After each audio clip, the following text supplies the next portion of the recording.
बिस्मिल्लाहिर्रहमानिर्रहीम। अस्सलाम वालेकुम। सऊदीया से एक भाई ने सवाल भेजा है कि एहराम की हालत में सैनिटाइज़र इस्तेमाल करना कैसा है, चूँकि अब काफ़ी अरसे के बाद उम्रे के लिए इजाज़त हो गई है, तो वहाँ जाते हैं तो सबसे पहले वो सैनिटाइज़र इस्तेमाल करने को कहते हैं, जिसमें खुशबू भी होती है। चूँकि एहराम की हालत में आप खुशबू नहीं लगा सकते। मेरे भाई, आप जब उम्रा करने के लिए जाएं, जहां सैनिटाइज़र रखे हुए हैं आप इस्तेमाल करें, और इससे कोई मसला नहीं होगा, चूँकि ये जो खुशबू है सैनिटाइज़र वाली वो काफ़ी मराहिल से गुज़र के आती है, आग से और बहुत सारी चीज़ों से गुज़र के आती है। तो इसके अमल से, यानी इसको इस्तेमाल करने से कोई दम वगैरह वाजिब नहीं होगा, आप इस्तेमाल कर सकते हैं।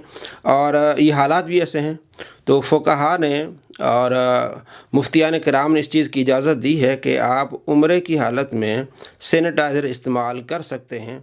अस्सलामु अलैकुम।